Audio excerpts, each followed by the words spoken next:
ದುಬಾರೆಯಲ್ಲಿ ಸಾಕಾನೆಗಳ ಕಾಳಗಕ್ಕೆ ಮಹಿಳೆ ಬಲಿ. ಪಳಗಿದ ಆನೆಗಳು ಕಾದಾಟ ಮಾಡಿದ್ದು ಯಾಕೆ? ಪ್ರಮುಖ ಮಾವುತ ಸಾವನ್ನಪ್ಪಿದ್ರೂ ಭರ್ತಿಯಾಗದ ಹುದ್ದೆ. ಹೀಗಾಗಿ ಸಂಪೂರ್ಣವಾಗಿ ಪಳಗದ ಕಂಜನ್ ಆನೆಗಳು. ಕೊಡಗು ಜಿಲ್ಲೆಯ ಹೆಸರಾಂತ ಪ್ರವಾಸಿ ತಾಣ ದುಬಾರೆ ಸಾಕಾನೆ ಶಿಬಿರದಲ್ಲಿ ನಿನ್ನೆ ಸಾಕಾನೆಗಳ ಕಾಳಗದಿಂದ ಚೆನ್ನೈ ಮೂಲದ ವ್ಯಕ್ತಿಯೊಬ್ಬರು ಸಾವನ್ನಪ್ಪಿದ್ದಾರೆ. ಇದರಿಂದಾಗಿ ಇದೀಗ ದುಬಾರೆ ಸಾಕಾನೆ ಶಿಬಿರಕ್ಕೆ ಕಪ್ಪು ಚುಕ್ಕೆ ಎಂಬಂತೆ ಸಾಕಾನೆಗಳ ಕಾಳಗದಿಂದ ಆಗಿದೆ. ಸಾಮಾನ್ಯವಾಗಿ ದೇಶ ವಿದೇಶಗಳಿಂದ ಬರುವ ಸಾವಿರಾರು ಪ್ರವಾಸಿಗರು ಫೋಟೋ ತೆಗೆಸಿಕೊಳ್ಬೇಕು, ಆಹಾರವನ್ನ ನೀಡಬೇಕು, ಆನೆಗಳಿಗೆ ಸ್ನಾನ ಮಾಡಿಸಬೇಕು ಎಂದು ದುಬಾರೆ ಸಾಕಾನೆ ಶಿಬಿರಕ್ಕೆ ಅತ್ಯಂತ ಉತ್ಸಾಹದಿಂದ ಬರ್ತಾರೆ.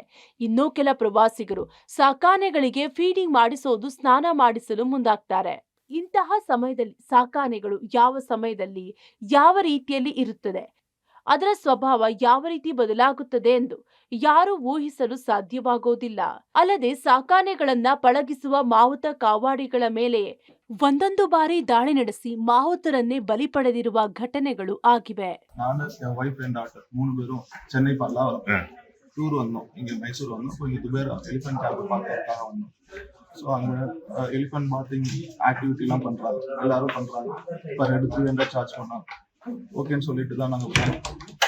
ஸோ எலிஃபெண்ட் குளிக்க வச்சுட்டு பக்கத்தில் வச்சுட்டு ஃபோட்டோலாம் எடுக்கிறாங்க. 2 யானை, இன்னொரு யானை வந்து அந்த எலிஃபென்ட் அட்டாக் பண்ண ஆரம்பிச்சு. ஸோ யானை அப்படியே மேலே விழுந்துச்சு.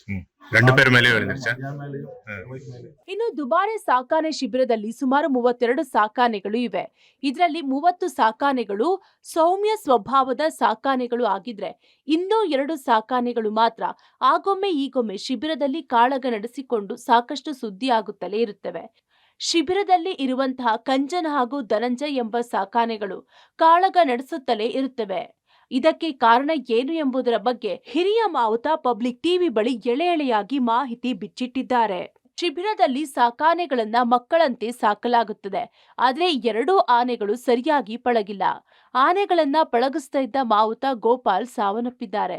ಅವರ ಹುದ್ದೆಗೆ ನುರಿತ ಮಾವುತರನ್ನ ನೇಮಿಸಬೇಕು. ಇಲ್ಲ, ಈಗಿರುವ ಕೆಲ ಮಾವುತರು ಹಣ ಪಡೆದು ಆನೆಗಳ ಸ್ನಾನಕ್ಕೆ ಅವಕಾಶ ನೀಡ್ತಾರೆ. ಇತ್ತೀಚೆಗೆ ಹುಡುಗರನ್ನ ಮಾವುತರನ್ನಾಗಿ ಮಾಡ್ತಾರೆ. ಹೀಗಾಗಿ ಇಂಥ ಘಟನೆಗಳು ಮರುಕಳಿಸುತ್ತಿವೆ. ಇಂಥ ಸಮಸ್ಯೆ ಬಗ್ಗೆ ಅಧಿಕಾರಿಗಳ ಗಮನಕ್ಕೆ ತಂದ್ರೂ ಯಾವುದೇ ಪ್ರಯೋಜನವಾಗಿಲ್ಲ ಎಂದಿದ್ದಾರೆ. ನಾನು ಕೂತ್ಕೊಂಡು ಅದನ್ನ ಹೇಳ್ತಾರಂತ ಗಳಿಗೆಲ್ಲಿ ಬಂದ್ರೆ ನನ್ ಮಾತು ಲೆಕ್ಕಕ್ಕಿಲ್ಲ. ಕೆಲವು ಹುಡುಗರಿಗೆ ಅವರಿಗೆ ಹಣದ ಆಸೆ ಹೆಚ್ಚು. ಅದನ್ನ ಬೆಳಿಗ್ಗೆನು ಹೇಳಿದೆ ನಾನು, ಹಣಂದಾಡಿ ನಿನ್ನ ಹಣ ಕೊಟ್ಬಿಟ್ರಲ್ಲ ಅಂತ ಹೇಳಿದೆ, ಬೈದೆ.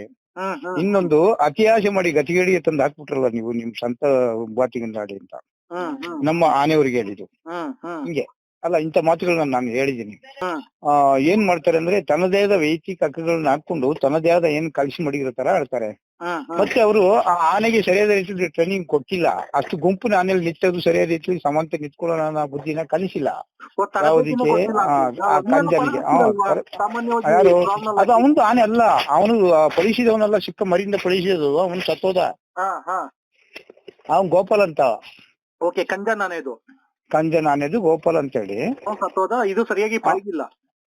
ಇದನ್ನ ಇವ್ರು ಪಳಗಿಸಕ್ಕೆ ಆಗ್ಲಿಲ್ಲ. ಯಾಕೆಂದ್ರೆ ಅದು ಬೆಳೀತಾ ಬಂದ ಮಧ್ಯದಲ್ಲಿ ಅವನಿಂದ ತಕೊಂಡು ಇವ್ರು ಬೇರೆಯವ್ರು ಹಿಡ್ಕೊಂಡ್ರು ಅದನ್ನ. ಹಂಗಾಗಿ ಪಳಗಿಸಕ್ಕೆ ಆಗದೆ ಏನಾಗಿದೆ ಅಂದ್ರೆ ಟ್ರೈನಿಗೆ ಗೊತ್ತಿಲ್ಲ, ಹಂಗೆ ಆಗಿದೆ. ಈಗ ಅವರ ಕೈಲಿ ಬಾಯಿಗೆ ಕೊಡ್ಸೋದು, ಅವ್ರಿಗೆ ಆಶೀರ್ವಾದ ಮಾಡಿಸೋದು, ಮತ್ತೆ ಅಲ್ಲಿಂದ ಅದೇ ಹೊಡೆದಾಟ ಮಾಡಿ ಅವ್ರಿಗೆ ಏನಾರು ಹೋಗಿ ಅದು ಹೊಡೆದು ಅದು ಬೇರೆ ತೊಂದರೆ ತರುವಂತದ್ದು ಇದೆಲ್ಲ ಬಂದ್ಬಿಡ್ತದೆ. ಅದೆಲ್ಲ ಆಗ್ಬಾರ್ದು. ಅದು ಕಟ್ಟಡ ಮೇಲೇನೆ ತಿನ್ಲಿ, ಅದು ಕೇಳ್ಕೊಂಡು ಎಷ್ಟು ಕೊಡ್ಲಿ, ಅದ್ರ ತುಂಬಿ ಕೈಗೆ ಕೊಡ್ಲಿ ಅನ್ನೋದು. ಬಾಯಿವರೆಗೂ ಹೋಗ್ಬಾರ್ದು. ಅಲ್ಲಿ ಕೊಂಬು ಇರ್ತದೆ. ಮತ್ತೆ ಆನೆದು ಮೂಡನ್ನ ಕಂಡುಹಿಡಿಯಕ್ಕೆ ಆಗಲ್ಲ ಯಾರ ಕೈಲೂ. ಇದುವರೆಗೂ ಅದು ಆಗಿಲ್ಲ ಕಂಡುಹಿಡಿಯಕ್ಕೆ ನಮ್ಮ ಕೈಲಿ. ಸೆಲೆಕ್ಷನ್ ಮಾಡ್ಬೇಕಾದ್ರೆ ಹಳಬರು ಎಲ್ಲ ಸೇರಿ ಮತ್ತೆ ಅಧಿಕಾರಿ ಎಲ್ಲ ಸೇರಿ ಇಂಥವನ ಅನುಭವನ ತಿಳ್ಕೊಂಡು ಆನೆಗೆ ಆಯ್ಕೆ ಮಾಡ್ತಿದ್ರು. ಹಿಂಗೆ ಇದ್ದಿದ್ದು. ಈಗ ಅದು ಬಿಟ್ಟು ಹೋಗಿ ಹುಡುಗರ ವಿಷಯದಲ್ಲಿ ಬಂದಾಗ ಏನಾಗಿದೆ ಅಂದ್ರೆ ಇವ್ರದ್ದು ಒಂದ್ ಕಡೆ ಈ ಆತರ ಜಾಸ್ತಿ, ಇನ್ನೊಂದ್ ಕಡೆ ಅವ್ರು ಹೇಳಿದೆ ಆಗ್ಬೇಕು, ಯಾರ ಮಾತನ್ನ ಕೇಳದಂತ ರೀತಿಯಲ್ಲಿ ಇರ್ಬೇಕು. ಮತ್ತೆ ಅವ್ರು ಮಾಡಿದ್ರಲ್ಲಿ ಬಂದಾಗ ಏನಾಯ್ತದೆ ಅಂದ್ರೆ ಹಿಂಗೆ ಬರ್ತದೆ. ಇನ್ನು ಕಂಜನ್ ಆನೆಯ ಕಾಳಗ ಇದೇ ಮೊದಲ ಬಾರಿಯಾಗಿಲ್ಲ. ವಿಶ್ವವಿಖ್ಯಾತ ಮೈಸೂರು ದಸರಾದ ಸಂದರ್ಭದಲ್ಲೂ ಸಾಕಾನೆಗಳೊಂದಿಗೆ ಕಾಳಗ ನಡೆಸಿತ್ತು. ಇದರಿಂದಾಗಿ ಮೈಸೂರು ಜನರು ಆತಂಕಕ್ಕೆ ಒಳಗಾಗಿದ್ರು. ಅದು ಆದ ಬಳಿಕ ಮೈಸೂರು ದಸರಾ ಮುಗಿಸಿ ಬಳಿಕ ಶಿಬಿರಕ್ಕೆ ಬಂದ 1 ವಾರದಲ್ಲಿ ಕಂಜನ್ ಮತ್ತು ಧನಂಜಯ ಸಾಕಾನೆಗಳು ದಾಳಿಗೆ ಕಾಳಗ ನಡೆಸಿದ್ರು. ಇದೀಗ ಮತ್ತೆ ಕಂಜನ್ ಮತ್ತು ಮಾರ್ತಾಂಡ ಸಾಕಾನೆಯೊಂದಿಗೆ ಕಾಳಗ ನಡೆದಿದೆ. ಪರಿಣಾಮ ಪ್ರವಾಸಿ ಮಹಿಳೆ ಸಾಕಾನೆಗಳ ಕಾಳಗಕ್ಕೆ ಬಲಿಯಾಗಿರುವುದು ನಿಜಕ್ಕೂ ವಿಪರ್ಯಾಸವೇ ಸರಿ. Mallikarjun, public TV, Madikeri.